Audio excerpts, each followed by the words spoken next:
Death Pixie disclaimer. This video was originally recorded in September 2024. There is swearing and profanity. Sources are listed in the description. This video is not monetized. Any ads you see provide revenue to the hosting site, not the creators. If you made it this far, geez, you have a lot of patience. Dance Pixie, dancing on the lip of madness. Welcome to Shitty PowerPoint Theater. Dignity not included.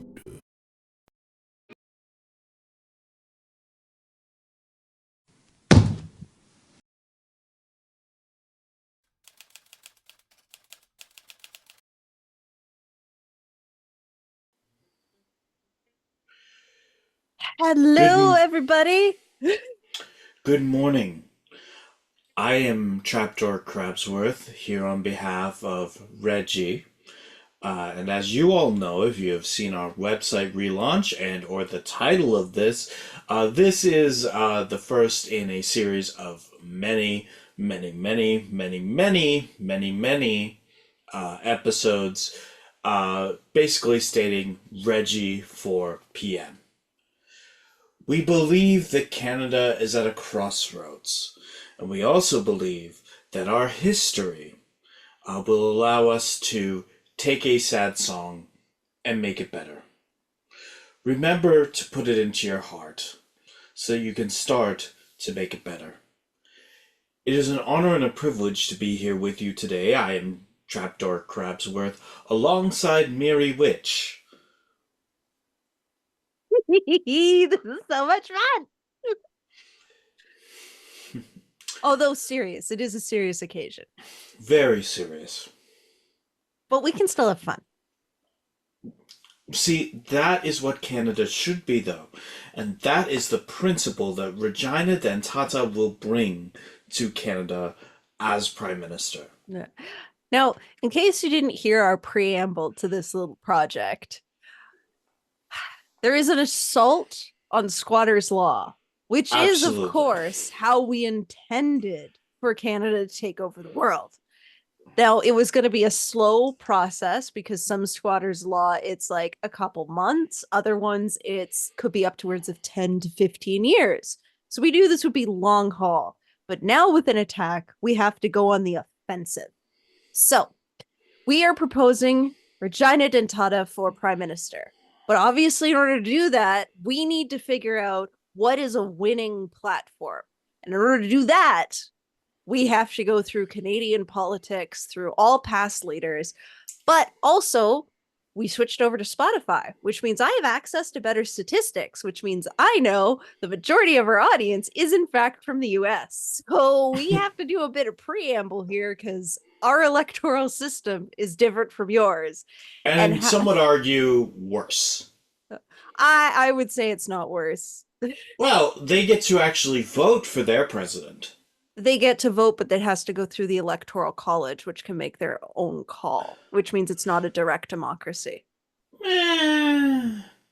We don't technically have a direct democracy either, if you want to get technical, but we'll discuss that as we go further.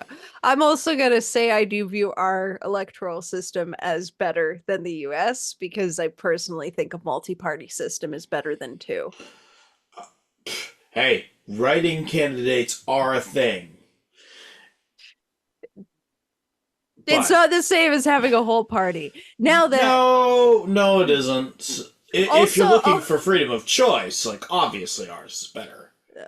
Now, that being said, we've got a lot of preamble here, and I have done so much research, but we do have to get into it. So, Bear with us.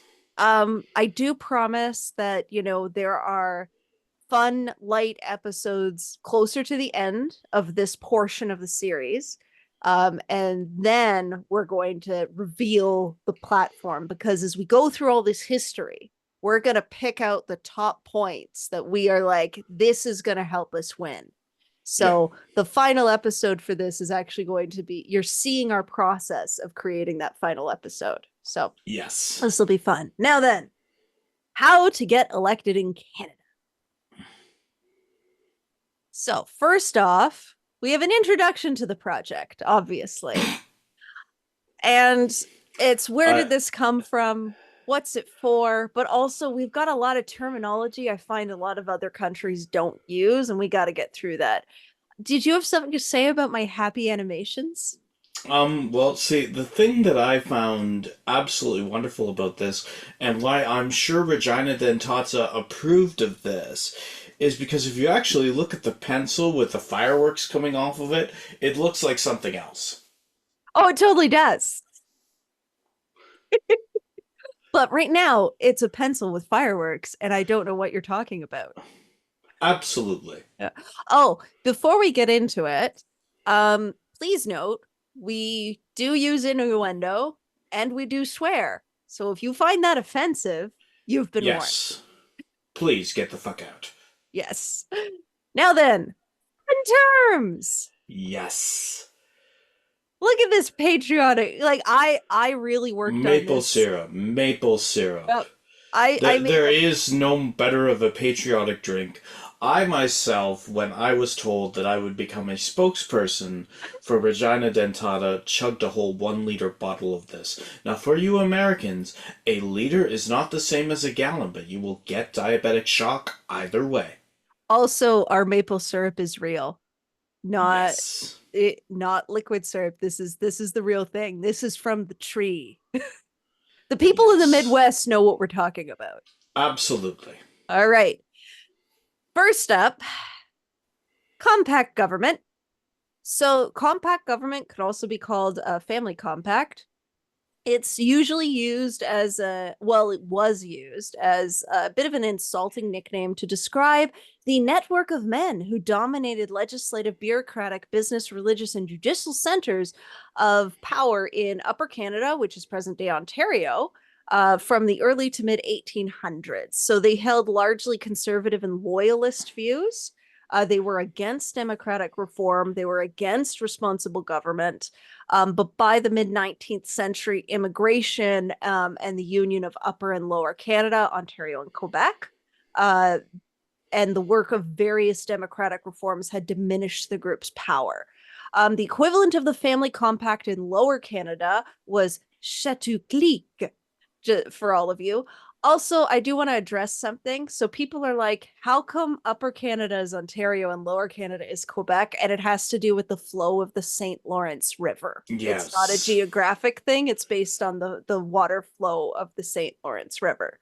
So it flows from Ontario through Quebec and out into the eastern provinces into the ocean. So just so you know that. Next one up, orator. It is a public speaker who is especially eloquent or skilled. You'll hear that when we talk about the original the very early prime ministers. Yeah. Prorogation or prorogue. That means to stop a parliamentary session without dissolving.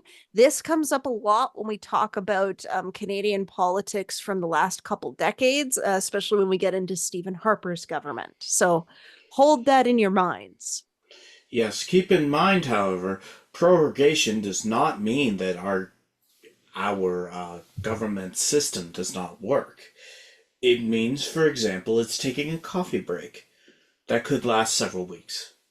No, it's meant to be there to take a coffee break. It's not meant to be abused, but we'll get Yeah. into abuses of Whether or not power. it was, Yeah, yeah, we'll get into that yeah. later.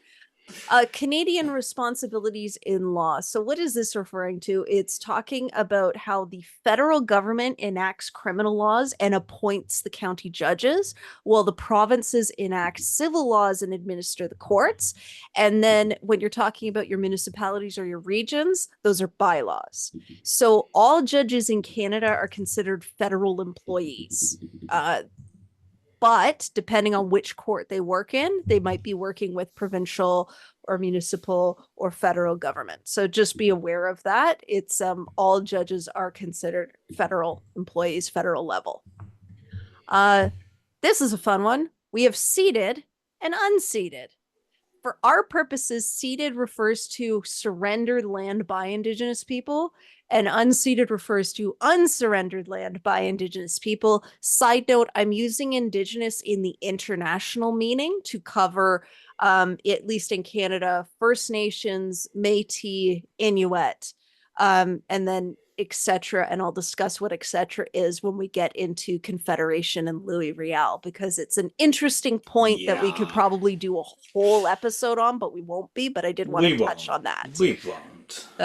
We need to bring in experts for that, and we are Yeah. a no money production right now. We are a no money production, mostly white, mostly heteronormative.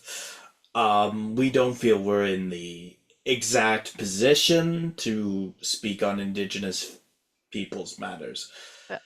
But we will. It's going to get mentioned. It's going to get We will talked about. touch on it for the purposes of education. Yeah, because there's a lot of interaction, and a lot of misconceptions about that interaction. But just so you know, that's what seated and unseated means. All right. This is a fun one. So Canada is a nation of nations. So it used to be Canada is a nation. Canada is of two nations, referring to French and English. We're gonna get into the French English thing, which is really more of a Protestant Catholic thing, but I don't want to go there right now. Oh. Today, it's recognized Canada is a nation of nations, not because of the flow of immigration from English, French, Ukrainian, etc., etc. They're all Canadian citizens, but in terms of the fact that I find a lot of people don't understand that Indigenous peoples in our country are actually hundreds of separate nations from each other. And that's what that's referring to, is Canada is the Canadian nation plus all of these other Indigenous nations. And when we touch on the treaties later on and how that makes things complex, we'll talk a little bit more in detail. But for now, just realize, unlike in New Zealand, where it's like we're Maori, we are one. We don't have that in Canada. Keep in mind that also allows Canada to be in prime position to take over the world. Exactly. Because I'm sorry, That squatters law. definition- We keep going back to it. This definition will never change. No. Therefore, squatters' law can permeate across the entirety of the world. Exactly. That's what we're talking about. Continuing with this theme, you will hear us say something called numbered treaties. Numbered treaties are a series of 11 treaties. No. So a treaty in general, it's an agreement between two nations. When we talk about the numbered treaties, we're talking about the treaties between the Canadian government and the Indigenous peoples. Numbered treaties technically refers to 11 treaties that were signed between 1871 and 1921, but there are actually 70 treaties in Canada. And all of them do have a number. If you've ever heard land acknowledgements done, if you interact with like a lot of Canadians in a business setting, in a formal setting, you'll hear a lot of land acknowledgements, and many times the treaty of the land that that person is on is mentioned, or treaties, depends. What I do want to say is Canada does have 92 recommendations for truth and reconciliation with the Indigenous peoples of Canada. It took a very long time to get there because remember, they aren't one person.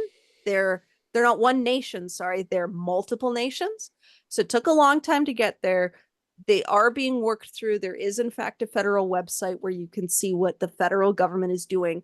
However, a lot of the more complex, meaningful recommendations involve multiple levels of government coming together to do things. And as you'll see, Canada's like a small town where all the provinces and territories argue with each other, and all the levels of government argue with each other. And it makes it very difficult to, come together and actually resolve some of these issues because everybody kind of wants to pass the buck around. So, this is why you'll see a theme from us kind of pushing, we don't really care about your party line. You should be coming together to do what's best for the nation. That's what you should be doing. And that nation includes the Indigenous people. Yeah. So remember, Canada is a nation among nations, or a nation of nations, I should say.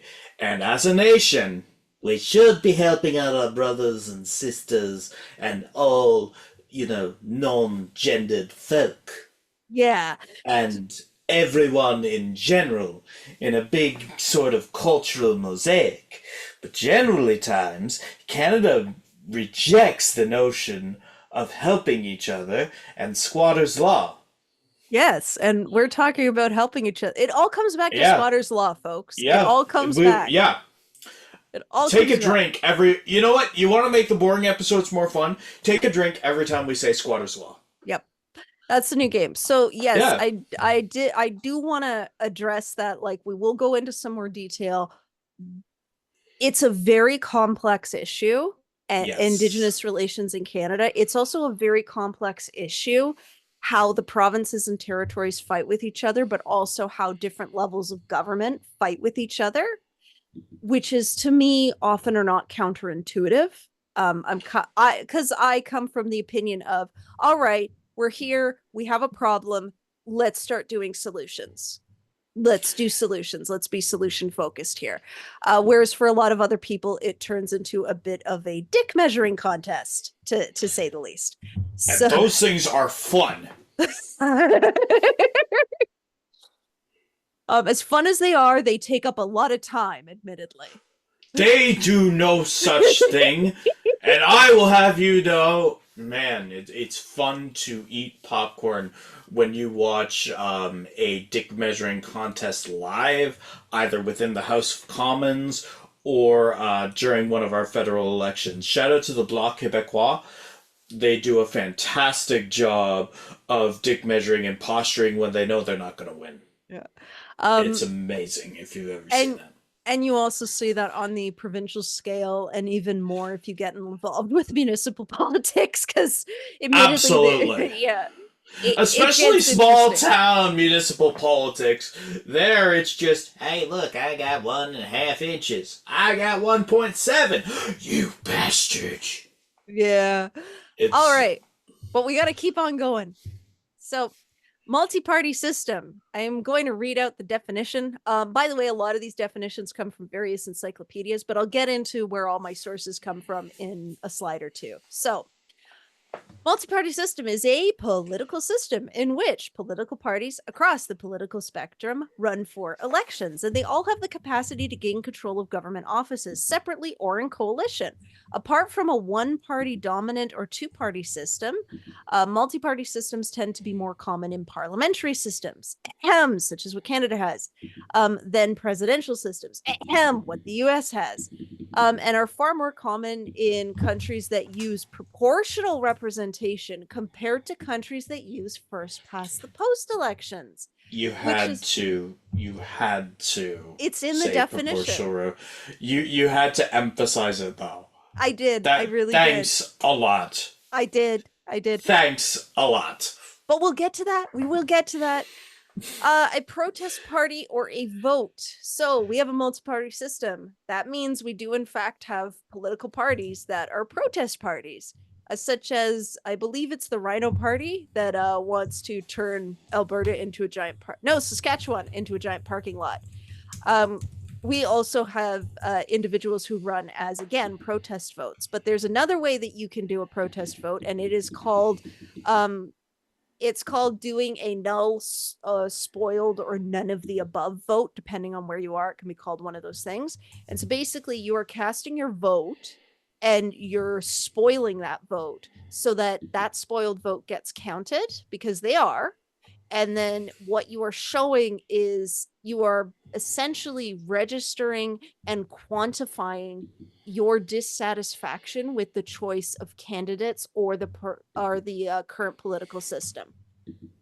The reason why I want to emphasize this is because that is an option in Canada that is very not utilized. Canadians seem to think that if they don't show up to the polls, that's going to change something. That is not how it works. Elected government, and I want to be very specific, elected government, not day-to-day government, elected government pays attention to quantifiable numbers It's basically overall, if people are not complaining, if people are not getting up and going to do something, it's assumed, well, they don't care how things are going. They don't have enough of a problem to complain. I'm simplifying it because we're just defining it, but I did want to get that out there that it is a thing. Blank votes or spoiled ballots are in fact counted. Absenteeism is not counted, but the spoiling is counted. And that is in fact spoiling your ballot. Ballot is the bare minimum that you can do to show your dissatisfaction. It is the bare minimum. You're speaking as if Canada has had a history of very, very low voter turnout in the past few years. Yes, I am, because people seem to think if they complain online, it matters, and it does not, because as we all know, you can control what you see in your feed. Everybody but we have can. 4 likes on a CBC.ca. I'm completely in shock. Yeah. All right. I mentioned proportional representation and first past the post. First past the post is the current Canadian electoral system. It is referred to as single member plurality. Basically, in every electoral district, and I am directly reading this, the candidate with the highest number of votes wins a seat in the House of Commons. This also is the same for provincial level, by the way, and represents that electoral district as its member of parliament. An absolute majority, which is more than 50% of the votes in an electoral district, is not required for a candidate to be elected.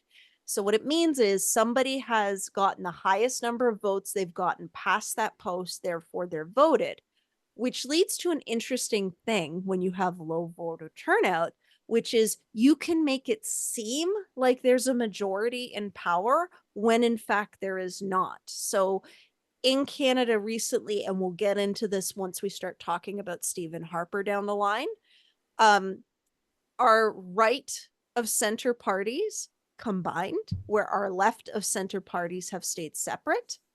Because of that, when they go out to vote, you'll see conservatives get first past the post, but if you actually look at votes, say, split between Liberal and NDP parties, those added together would in fact be more. However, so showing that the majority is left of center, but because neither of those candidates got past that post, the conservative candidate gets voted. And we'll talk about this more when we get into Stephen Harper. And the reason why I'm saying that is Stephen Harper is essentially the right's messiah that created the federal conservative party as we know it today. And he is a robot created by a conservative Christian. Da, da, da, da, da, da. Da, da, da, da, Stop it! We don't have royalty rights to that song. Okay. Da da da da da da da da da. Next up, we have 2 more I have to get through. Orange Man, you will hear. Hey, we said we wouldn't talk about this. It's a contentious issue down there. Very contentious issue, but I have to talk about it because it comes up when we talk about Confederation and it comes up when we talk about L'Oreal. So it is, in short, a international Protestant fraternal order based in Northern Ireland, primarily associated with Ulster Protestants, and I want you to remember Protestant there. And then finally we have Fenian, which is 19th century revolutionary nationalist organization among the Irish in the US and Ireland. Fenians did stage an unsuccessful revolt in Ireland in 1867 and were responsible for isolated revolutionary acts against the British until the early 20th century, when they were gradually eclipsed by the IRA, which I'm assuming everybody is fully aware of. So there, we've done our definitions. Now let's get into the fun one. Sources! Look at those happy sources. So I went to the Justice website for Canada. Obviously, I went to Canada.ca. There's also Parl.ca, which has some great information on Parliament. Amo.on.ca. So that is the Coalition of Municipalities. It's the Association of Municipalities of Ontario there. Canadian Encyclopedia, Public Health Ontario, The Oxford Dictionary, because I need my definitions, people. TVO has a surprising amount of excellent resources on in simple terms, explaining the electoral process, the legislative process, the regulatory process in Canada and in Ontario. As well as the other provinces, because they all use a similar format, and we're just keeping kind of high level formatting when we talk about this stuff. So they have great resources there. I went to several municipal and provincial websites, as well as territorial websites. I forgot to mention Wikipedia. Again, I needs my definitions, people. Needs them. And then there's Canada.ca, which is an interesting history podcast, but they also have really well written transcripts of all of their stuff. So that's fun. Now then, I'm gonna get elected in Canada. So we got to become prime minister. So what are we going to be going through in this series, basically? We're going to be talking about the electoral process. And by default, we will be talking about how Canada became Canada, which is the process of confederation. As we go through all of this, we will be dispelling some USA misinformation because, as little Crabsworth Nation knows, there are a lot of Canadians who seem to think that we're the same. And I just want to point out, the First Amendment of our Constitution is not the same as the US's. The same with the Second Amendment. Just want to point that out there. I just want to say, why leave America to go visit America Jr., the great philosopher Homer J. Simpson? I mean, America Jr. really is Alberta right now, but we don't like to talk about Alberta. Nah. We want to talk about Alberta. I'm sorry, Alberta, but you have to admit your electoral government has been batshit. Yeah, just a bit. Just a bit. We're gonna go through all of the prime ministers and see how they stack up. So that's gonna be fun. But don't worry, everybody. I know what you're thinking. What about the memes? What about the memes? We have a very special episode on the memes, so don't you worry. That will happen. But we have to do the historical seriousness stuff first. So, you have to do the work before you get the reward. And then finally, how to get Reggie elected. So little Crabsworth Nathan here is going to be keeping some point form notes. You might hear him typing away as he's suddenly going, yes, this is what Reggie needs. This is what Reggie needs. And you'll see the results of that wonderful list in the final episode. Absolutely. And when we hit that final episode, that's how we'll be elected. Don't you love my little award I made? This is what clip art can get you, people.